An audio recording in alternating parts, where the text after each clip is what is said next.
Yo, kamusta kayo dyan guys? Today, I am going to show you how to buy eCoin or Game Club credits ngayong 2024. At sa channel nga po natin na iMashPH ay marami po tayong mga questions na po dito na hindi na po natin nasasagot. Kung may nagtatanong dito, active pa po yan ngayong 2024. Well, let's see. Tatry po natin bumili ngayon. Ba't walang game credit? May mga question talaga dito, no? Boss, ilang araw na ayaw sa GCash? Baka may iba ka pang recommended na app. So, natry natin yan pero siguro hindi dito sa video na ito. More on tanong kung gumagana pa ba at hindi nila makita, etc. So ngayon gagawin natin yan this 2024. At kung nakasubscribe ka dito sa iMashPH, please support nyo po tong channel natin ngayon na Pixel Guide PH. Dito na po tayo nag-upload ngayon ng mga tutorials. At syempre kung naghahanap kayo ng ibang contents, you can visit my other channel naman na iMashPH. Dito po tayo gumagawa ng ibang mga contents, vlogs, reaction videos, and so on. Pero yung tutorials dito po sa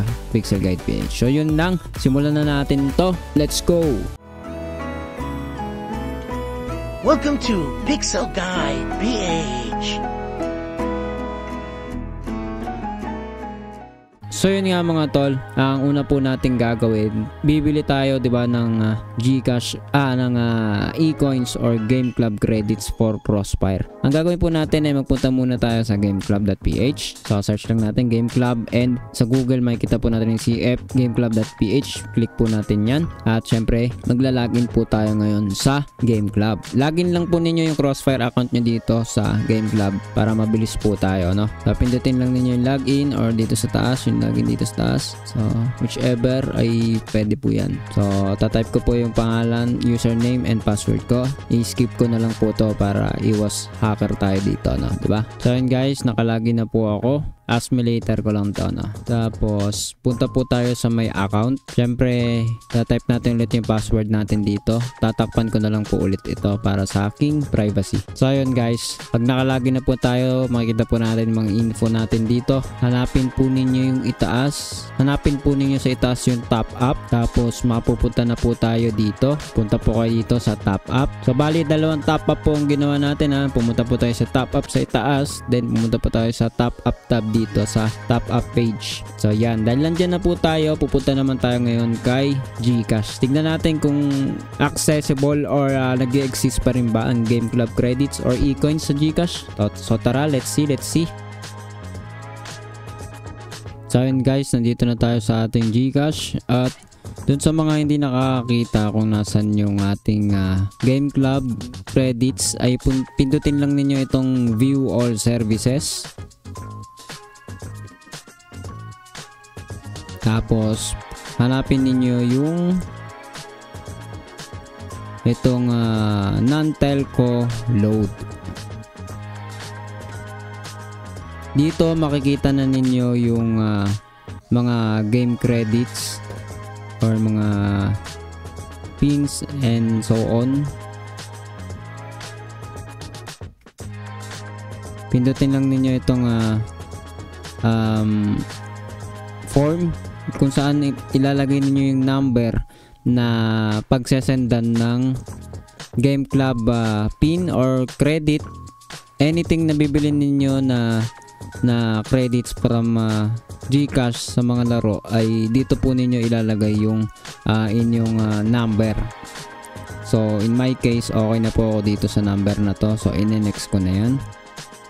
Pagkatapos ay makikita ninyo dito yung iba-ibang game, iba't ibang games at iba't ibang mga platforms katulad po ng Crunchyroll, View at iba pang mga game credits dito. At sa game credits po talaga tayo pupunta, no? Wag po ninyong puntan yung ibang mga lugar. Ito lang pong game credits kung ang hinahanap po ninyo ay Crossfire eCoins. So pag nasa game credits na kayo ay mag-scroll lang po kayo, no? Dito hanapin po ninyo yung Game Club credit. So for the sake of this video, try lang po natin itong 20 pesos. So check po natin yan. Pero as you can see, meron po ditong ibang mga variation ng eCoins or Game Club credits.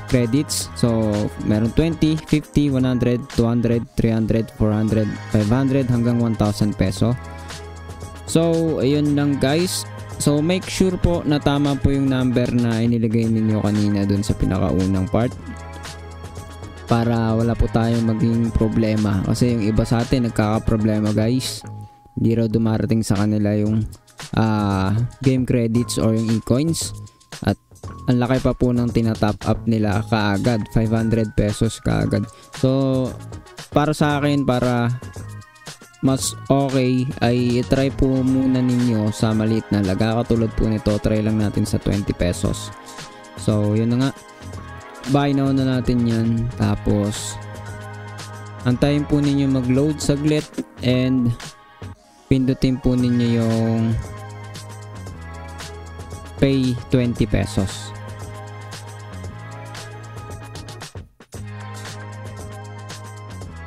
So ang gagawin ko guys, kasi naalala ko hindi pala,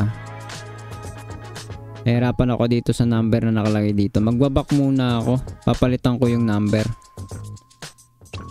Papalitan ko yung number na nakalagay.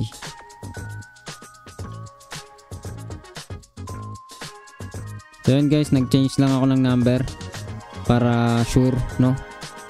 Kasi nag-doubt ako dun sa kabila, hindi nakasalpak yung SIM sa akin. So yan, mulit lang ako, hanap ko lang ulit yung Game Club credits, and 20 pesos po yung tatry natin.